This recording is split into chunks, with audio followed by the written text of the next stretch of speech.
Hello everyone. आज का lesson है द लास्ट लेसन यानी कि आखिरी पार्ट। तो देखेंगे इस लेसन का नाम लास्ट लेसन क्यों है। सबसे पहले अबाउट द ऑथर। ऑथर का मतलब होता है लेखक या रचयिता। ऑथर का नाम है अल्फोंसे डॉडेट। इनका जन्म हुआ था 1840 में और इनकी मृत्यु हुई थी 1897 में। Alphonse Daudet was a French novelist and short story writer. अल्फोंसे डॉडेट एक फ्रेंच नॉवलिस्ट थे और एक शॉर्ट स्टोरी राइटर थे। नॉवलिस्ट का मतलब होता है उपन्यासकार।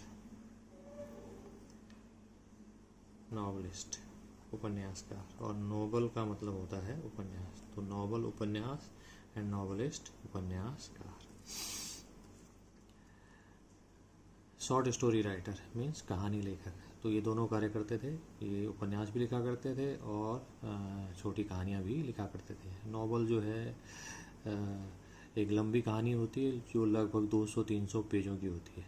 सो a novel is a long story that goes up to 200 to 300 pages.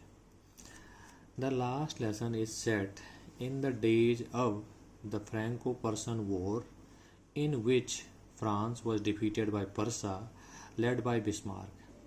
The last lesson is set. तो जो ये लेसन है द लास्ट लेसन, इसका जो टाइम पीरियड है, इसकी जो सेटिंग है, ये फ्रैंको पर्शियन वॉर के समय की है जो कि 1870 और 1871 में हुई थी। वॉर का मतलब होता है युद्ध। वॉर मीन्स युद्ध, इसका उच्चारण होता है वॉर। तो भले इसमें ए है लेकिन इसका उच्चारण इस तरह से होता है ओ की तरह। तो हम इसे पढ़ते हैं वॉर। तो इसका जो समय है वो फ्रांस और पर्सा के बीच जो वॉर हुई थी, जो युद्ध हुआ था 1870 और 71 के मध्य, उन दिनों का इसका टाइम पीरियड है। इन विच, जिसमें France was defeated by Parsa led by Bismarck. France was defeated by Parsa. Defeat का मतलब होता है हराना और इसका सेकंड फॉर्म होता है डिफीटेड और थर्ड फॉर्म भी होता है डिफीटेड। सो डिफीट मीन्स हराना। तो फ्रांस वॉज डिफीटेड, फ्रांस को हराया गया, बाय पर्सा के द्वारा, लेड बाय बिस्मार्क। लेड जो है लीड का सेकंड फॉर्म और थर्ड फॉर्म होता है और लीड का मतलब होता है नेतृत्व करना। लेड मीन्स नेतृत्व किया। लेड बाय बिस्मार्क, और पर्सा का जो नेतृत्व जो है बिस्मार्क के द्वारा किया गया। बिस्मार्क जो है व्यक्ति का नाम है। जो बिस्मार्क जो है उस समय पर्सा के जो रूलर थे या जो शासक थे वो बिस्मार्क थे।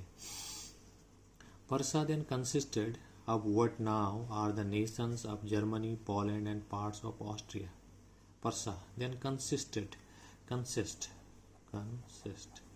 कंसिस्ट का मतलब होता है सम्मिलित होना और इसका सेकंड फॉर्म होता है कंसिस्टेड और थर्ड फॉर्म भी कंसिस्टेड। सो देन मीन्स तब, उस समय पर्सा में सम्मिलित थे। अब व्हाट नाउ मीन्स अब, इस समय जो नेशंस हैं, राष्ट्र हैं, of Germany, Poland and parts of Austria. So Austria के कुछ भाग, पोलैंड एंड जर्मनी, इन सभी देश जो वर्तमान के समय के जो देश हैं, इन सबको मिला के तब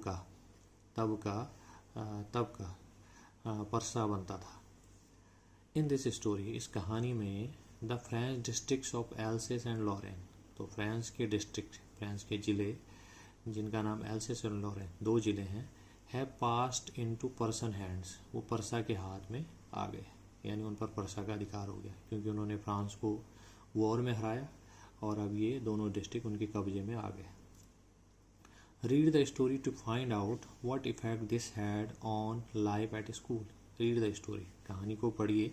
To find out का मतलब होता है पता लगाना। तो find out दोनों शब्दों का एक साथ अर्थ लगता है और ये एक फ्रेज है। find out का मतलब है पता लगाना। So find out, ये पता लगाने के लिए, what effect, कि कौन सा प्रभाव या कैसा प्रभाव, this का मतलब है this war, ये युद्ध, had on life at school के जीवन पर। तो स्कूल के जीवन पर इस वॉर से क्या इफेक्ट पड़ा, क्या प्रभाव पड़ा। तो जैसे कि हम देख रहे हैं आजकल कोरोना वायरस का प्रभाव जो है स्कूलों पर पड़ा है। स्कूल जो है क्लोज्ड हैं और स्कूल अभी तक खुले नहीं हैं।